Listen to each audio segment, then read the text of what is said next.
الحمد لله نحمده ونستعينه ونستغفره ونؤمن به ونتوكل عليه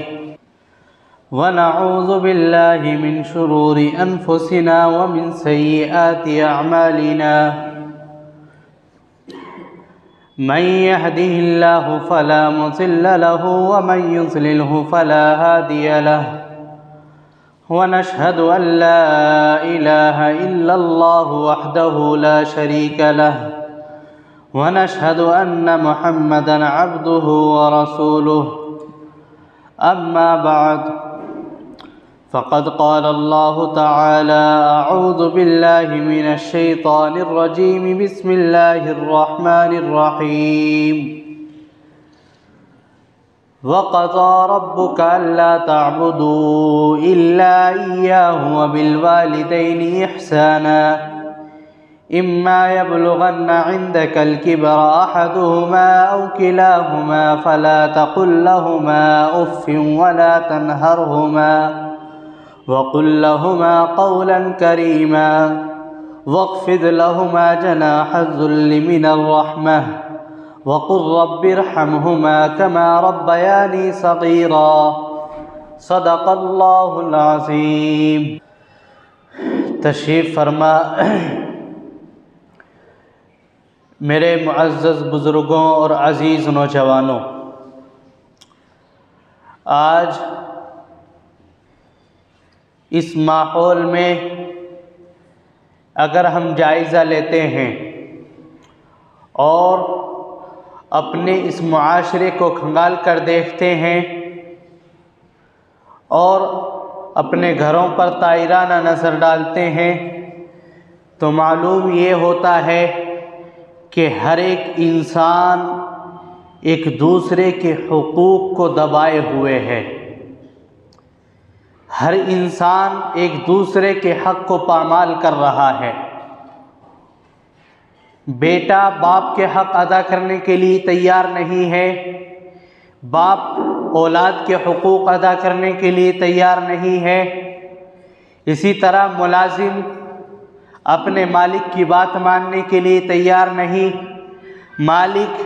اپنے ملازموں کا، اپنے ماتحتوں کا اور اپنے نوکروں کا حق ادا کرنے کے لیے تیار نہیں ہے۔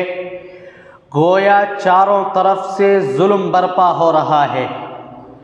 اور چاروں طرف ظلم کی داستانیں بیان کی جا رہی ہیں، اور یہ داستان اور یہ ظلم کہیں اور سے نہیں بلکہ ہمارے گھروں کے اندر اور ہمارے دلوں سے وجود پا رہا ہے، اس لیے کہ آج ہمارے درمیان دین نہیں ہے، آج ہمارے دلوں کے اندر تقوی نہیں ہے، آج ہمارے دلوں کے اندر اور ہمارے سامنے اپنے نبی کا فرمان نہیں ہے، اس لیے کوئی بھی انسان ایک دوسرے کے حق کو ادا کرنے کے لیے تیار نہیں ہے۔ ہر انسان صرف اور صرف اپنے حق کا مطالبہ کرتا ہے، لیکن اگر وہیں پر اس سے کہا جائے کہ تیرے اوپر بھی کسی کے چند حقوق ہیں، تجھے وہ حقوق ادا کرنے ہیں، تو وہ فوراً کہتا ہے کہ ابھی میرے حق ادا نہیں ہوئے ہیں۔ گویا ہر انسان چاہتا ہے کہ اس کے حقوق کو پامال نہ کیا جائے، لیکن دوسری طرف وہ یہ چاہتا ہے کہ دوسروں کا حق جو تیرے اوپر ہے اس کا تجھ سے ہرگز مطالبہ نہ کیا جائے۔ اسی لیے آج معاشرے کے اندر فساد ہے، اسی لیے آج معاشرے کے اندر بگاڑ پیدا ہو رہا ہے۔ آج کا ہمارا موضوع صرف اور صرف والدین کے حقوق ہیں۔ حقوق اولاد کے بھی ہوتے ہیں، لیکن اولاد کے حقوق الگ سے بیان کیے جائیں گے۔ سب سے پہلے والدین کے حقوق کا مسئلہ ہے۔ آج اولاد نافرمانیوں کے اوپر تلی ہوئی ہے، آج اولاد اپنے والدین کا ایک حکم ماننے کے لیے تیار نہیں ہے۔ میرے دوستو، سب سے پہلے آپ قرآن کریم کا پیغام سنیے۔ اللہ رب العزت نے ارشاد فرمایا وَقَضَى رَبُّكَ أَلَّا تَعْبُدُوا إِلَّا إِيَّاهُ وَبِالْوَالِدَيْنِ إِحْسَانًا،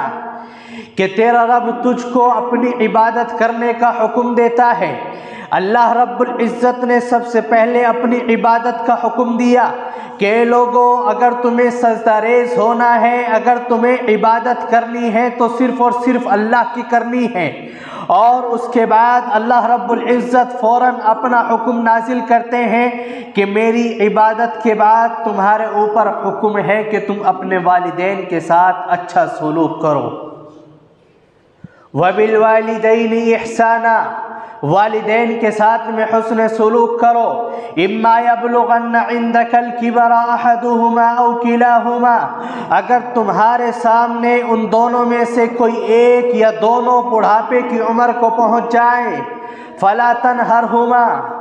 تو ان کو جھڑکنا مت،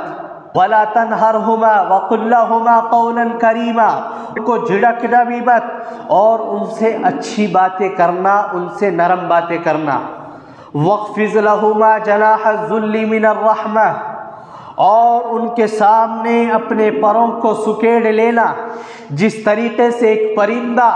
جب ہوا کے اوپر اڑتا ہے تو اس کے پر پھیلے ہوئے ہوتے ہیں، لیکن جب وہ پرندہ زمین کے اوپر آتا ہے اور زمین پر اترنے کا ارادہ کرتا ہے تو اپنے پروں کو سکیڑ لیتا ہے۔ اسی طریقے سے جب تمہارے والدین تمہارے سامنے ہو تو اپنی آب و تاب اور اپنے تکبر کو ایک طرف رکھ دینا، ان کے سامنے عاجزی انکساری کے ساتھ میں پیش آنا۔ وَقُلْ لَهُمَا قَوْلًا كَرِيمًا، اور ان سے نیک اور عمدہ باتیں کہنا۔ وَقُلْ رَبِّ ارْحَمْهُمَا كَمَا رَبَّيَانِي صَغِيرًا، اور اپنے رب سے دعائیں مانگتے رہنا کہ میرے رب ان کے ساتھ میں اچھا معاملہ کیجئے جیسا کہ انہوں نے میرے بچپن میں میری پرورش کی ہے۔ یہ ایک مضمون ہے،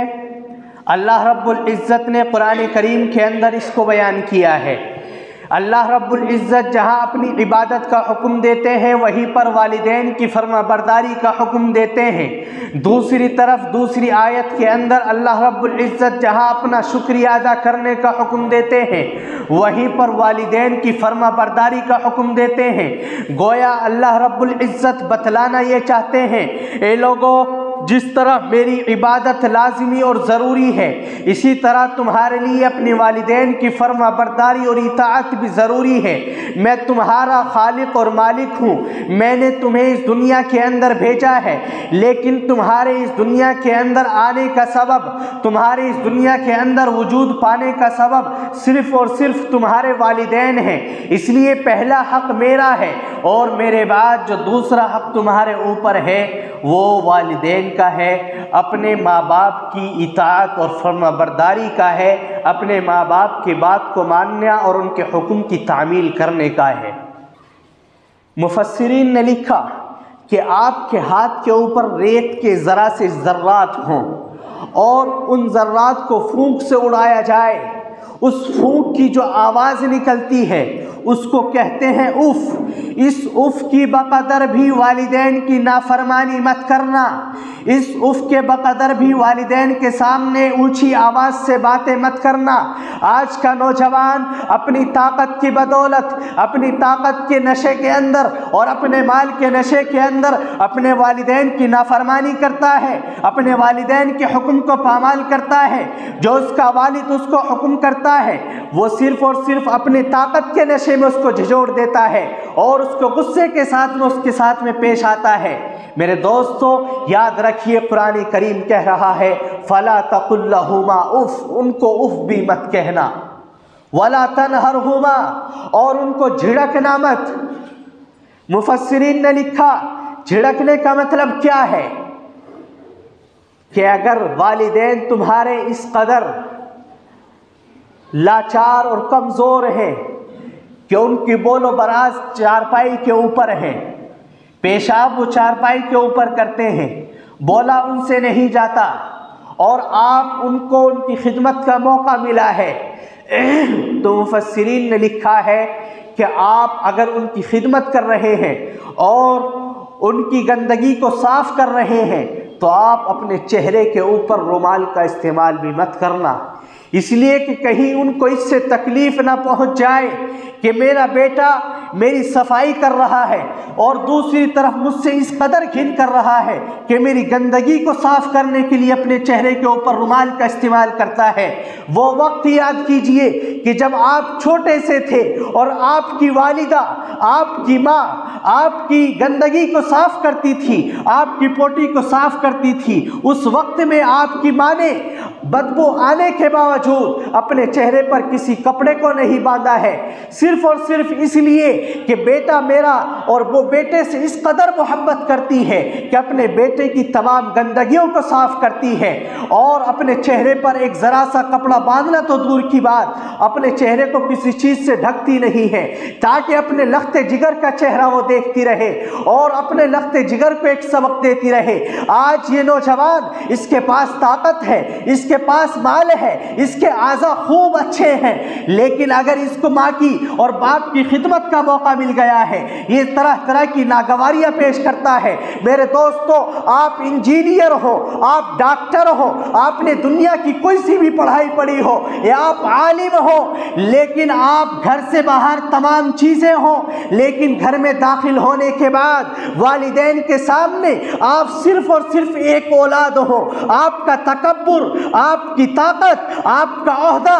آپ کی کرسی گھر کے باہر ہو، والدین کے سامنے صرف اور صرف آپ ایک بچے ہو۔ اگر آپ والدین کے سامنے ایک بچہ بن کر کے جاتے ہیں، اپنے پروں کو بچھا کر کے جاتے ہیں، عاجزی انکساری کے ساتھ میں جاتے ہیں، تو جو آپ کے والدین کو خوشی ہوگی وہ کسی اور کو نہیں ہو سکتی، اور اس خوشی کے بدلے میں جو آپ کے لیے دعائیں نکلے گی، جو آپ کو وہ دل سے دعائیں دیں گے، وہ دعائیں آپ کو کہیں اور نہیں مل سکتی۔ میرے دوستو، اللہ کے نبی صلی اللہ علیہ وسلم نے ارشاد فرمایا، اے لوگو، اگر تم اپنے رب کو راضی کرنا چاہتے ہو تو اپنے والدین کو راضی کر لو۔ اگر تم نے اپنے والدین کی نافرمانی کر کے، اپنے والدین کے سامنے اکڑ کر بات کر کے ان کو تکلیف پہنچائی ہے، ان کو ناراض کیا ہے، تو یاد رکھیے آپ نے اپنے والدین، اپنے اللہ کی نافرمانی کی ہے۔ آپ نے جانا ہی نہیں ہے کہ تجھے کس نے پیدا کیا ہے، آپ نے اپنے رب کو ناراض کر دیا ہے۔ حضرت بایزید بستامی رحمت اللہ علیہ اپنے والدہ سے عرض کرتے ہیں، اے میری ماں، تو مجھے میرے سامنے اپنا حق معاف کر دے اور میں اپنے اللہ سے اللہ کا حق میں خود پورا کر دوں گا، اللہ سے میں اپنے خود معافی چاہ لوں گا۔ ان کی والدہ نے کہا کہ بایزید بستامی جا، میں نے تجھے معاف کیا۔ وہ بزرگ اپنے گھر سے نکلتے ہیں، مسلسل 12 سال جنگلوں کے اندر رہتے ہیں، اللہ کی عبادت کرتے ہیں۔ ایک روز بستام شہر سے گزرنا ہوا تو ذہن کے اندر خیال پیدا ہوا، چلو آج ماں سے ملتا چلتا ہوں۔ تو دروازے پر جا کر دستک دی تو رات کا وقت تھا، فوراً خیال آیا کہ ماں نے تو نے تو ماں کو کوئی فائدہ نہیں پہنچایا، کہیں ایسا نہ ہو سردی کی رات ہے، ماں تیری سوئی ہوئی ہو اور تو دروازے کو کھٹکھٹائے، تیری ماں کو تکلیف پہنچ جائے۔ فوراً دروازے سے ہاتھ ہٹایا اور وہیں پر بیٹھ گئے، پوری رات سردی کے عالم میں کاٹ دی۔ صبح سحری کے وقت، تہجد کے وقت میں جب دیکھا کہ نالی سے پانی آ رہا ہے تو سوچا کہ میری والدہ اب تہجد کے لیے اٹھی ہے، انہوں نے وضو کیا ہے، اب دروازہ کھٹکھٹاتا ہوں۔ فوراً دروازہ کھٹکھٹایا تو اندر سے آواز آئی، بایزید بستامی، میرے بیٹا ذرا ٹھہر، میں ابھی آتی ہوں۔ میرے دوست تو سوچئے، وہ ماں جس سے بیٹا اس کا 12 سال دور رہا ہو، 12 سال کے بعد جب وہ بیٹا آ کر کے دستک دیتا ہے تو وہ ماں پہچان جاتی ہے میرا بیٹا بایزید آیا ہے۔ اس ماں کو کس قدر محبت ہے، جب ماں دروازہ کھولتی ہے تو دیکھتی ہے کہ سامنے اس کا بیٹا ہے، پراگندہ بال ہے، کپڑے پھٹے ہوئے ہیں، فقیرانہ لباس ہے، فوراً اپنے بیٹے کو سینے سے لگاتی ہے اور کہتی ہے، اے میرے اللہ، میں نے اپنے بیٹے کے حق کو معاف کر دیا تھا اور میرا بیٹا مجھ سے 12 سال دور رہا، تو نے اسے اپنا قرب عطا کیوں نہیں کیا؟ میں تیرے سامنے اپنے ہاتھ ہاتھ اٹھاتی ہوں، اے میرے اللہ میرے بیٹے کو وہ قرب عطا کر دے۔ بایزید بستامی کہتے ہیں کہ میں نے 12 سال جو گزارے ہیں وہ ایک طرف اور میری ماں کی دعا کا وہ لمحہ ایک طرف، میری ماں نے دعا ہاتھ اٹھا کر جو دعا کی ہے، میری اس ماں کی اس دعا نے مجھے اللہ سے اتنا قریب کر دیا کہ میں 12 سال اللہ کی عبادت کر کے اللہ کا اتنا قریب نہیں ہو سکا۔ میرے دوستو آپ کیا سمجھتے ہیں والدین کو اتنی چھوٹی چیز ہے؟ میرے دوستو اگر آپ دنیا میں کامیابی چاہتے ہیں، اگر آپ اپنے رزق کے اندر بڑھوتری چاہتے ہیں، اگر آپ اپنی عمر کے اندر برکت چاہتے ہیں، تو آپ کے لیے ضروری ہے کہ اپنے والدین کی فرما برداری ہو، اپنے والدین کے ساتھ اچھا سلوک ہو، اپنے والدین کو اف تک بھی نہ کہا جائے، ان کے سامنے غصہ تو دور کی بات، ان کے سامنے ہڑ اور اپنے آپ کو بڑا پیش کرنا تو دور کی بات، ان کے سامنے ذرا سی ناگواری اور پل آنکھوں کی جھلکی بھی برداشت نہیں کرنی چاہیے۔ آپ نے دیکھا آپ کھجور کا استعمال کرتے ہیں، آپ کھجور کا استعمال کرتے ہیں، آپ چھوارے کا استعمال کرتے ہیں، اس کے اندر سے گٹھلی نکلتی ہے اور اس گٹھلی کے درمیان سے ایک ذرا سی جھلی نکلتی ہے جس کو قطمیر کہتے ہیں۔ وہ جھلی اتنی طاقتور ہوتی ہے کہ اگر آپ اس کے اوپر پھونک ماریں گے تو وہ جھلی اس قدر دور جائے گی کہ آپ اس کو تلاش نہیں کر سکتے۔ اس جھلی کے بقدر اپنے والدین کو کبھی تکلیف مت پہنچانا۔ اگر آپ چاہتے ہیں کہ آپ اس دنیا کے اندر سرخ رو ہوں، اگر آپ چاہتے ہیں کہ اس دنیا کے اندر آپ کامیاب ہو جائیں، دنیا آپ سے محبت کرے، لوگ آپ کو سلام کرے، تو اس کے لیے ضروری ہے کہ والدین سے پکی اور سچی محبت ہو۔ اس لیے کہ اللہ کے نبی صلی اللہ علیہ وسلم نے ارشاد فرمایا، اے لوگوں اگر کوئی چاہتا ہو کہ اس کے رزق کے اندر برکت ہو جائے، اگر کوئی چاہتا ہو کہ اس کی عمر کے اندر برکت ہو جائے، تو وہ اپنے والدین کے ساتھ اچھا سلوک کرے، اپنے رشتہ داروں کے ساتھ صلہ رحمی کا معاملہ کرے۔ باپ اس سیڑھی اور اس زینے کی طرح ہے جو آپ کو اونچائی پر پہنچاتا ہے۔ گھر کے اندر اگر زینہ یا سیڑھی نہ ہو تو آپ اونچائی پر اور چھت پر کبھی نہیں چڑھ سکتے۔ اسی طریقے سے آپ کی زندگی کے لیے، آپ کی اونچائی پر پہنچانے کے لیے آپ کا زینہ اور آپ کی سیڑھی آپ کے والدین ہیں۔ وآخر دعوانا ان الحمد للہ۔